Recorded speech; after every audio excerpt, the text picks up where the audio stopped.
दंभो दर्पभिमानश्च क्रोधः पौरुषमेव च अज्ञानम चाभिजातस्य पार्थ संपदमासुरीम। भगवद गीता 16.4। दंभ अर्थात अहंकार उन सभी इंद्रियों का गला घोट देता है जो निर्माण और विनाश के बीच अंतर नहीं कर पाती, समावेशिता और विशिष्टता में अंतर नहीं कर पाती। नमस्कार और जय श्री कृष्णा। आप देख रहे हैं मेरे चैनल को बियॉन्ड 61। तो आज एक बहुत ही उचित विषय के ऊपर बात करेंगे, अहंकार। भगवद गीता में भगवान श्री कृष्ण ने अर्जुन से क्या कहा? हे पार्थ, पाखंड, अहंकार, क्रोध, कठोरता और अज्ञान ये सब आसुरी गुणों से युक्त मनुष्य के लक्षण है। अहंकार को विषय बनाना और इस श्लोक के बाद भगवान श्री कृष्ण का जो तात्पर्य है उसे बताना, इसके पीछे उद्देश्य ज़रूर है। उसका कारण एक ही है।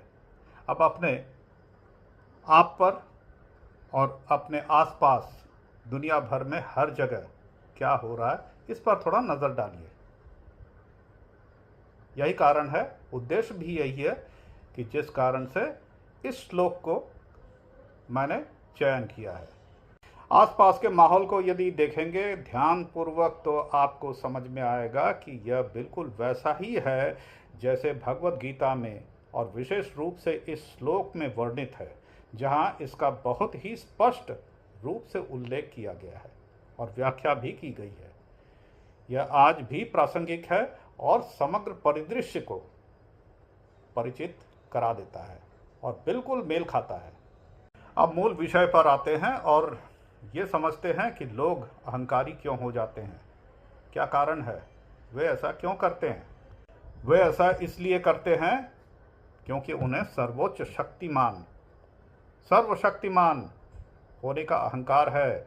इसी अहंकार के कारण उन्हें हर चीज़ पर अधिकार प्राप्त करने और सभी को उनका अनुसरण करने के लिए प्रेरित करता है। यह अहंकार ही है जो प्रेरित कर रहा है कि सभी उनका अनुयायी बन जाए और उनका अनुसरण करे, जय जयकार करे।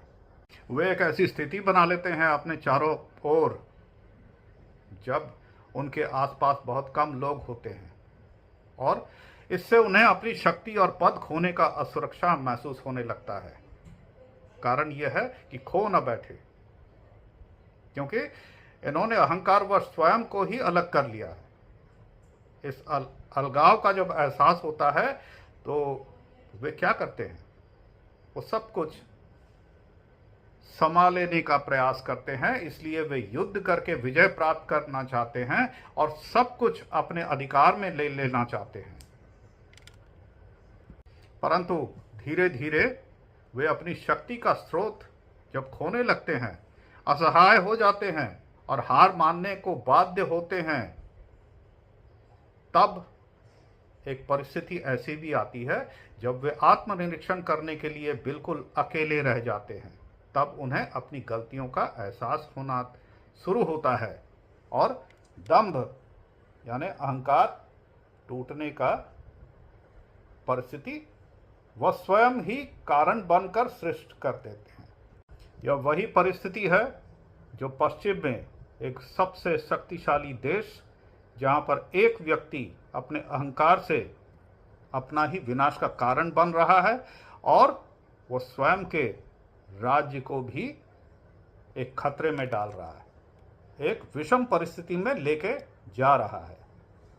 आशा करता हूं कि भगवद गीता के इस श्लोक और उसका तात्पर्य है जो भगवान श्री कृष्ण ने बताया है, वह हमें अब परिस्थिति दिखाई दे रही है हमारे चारों ओर, परंतु हम जानते हैं कि धर्म का विजय होता है, अधर्म का नाश होता है और ये होगा। वीडियो यदि पसंद आया हो तो लाइक बटन ज़रूर प्रेस कर दीजिएगा, सब्सक्राइब कीजिएगा। आप देख रहे हैं मेरे चैनल को बियॉन्ड 61। जय श्री कृष्णा।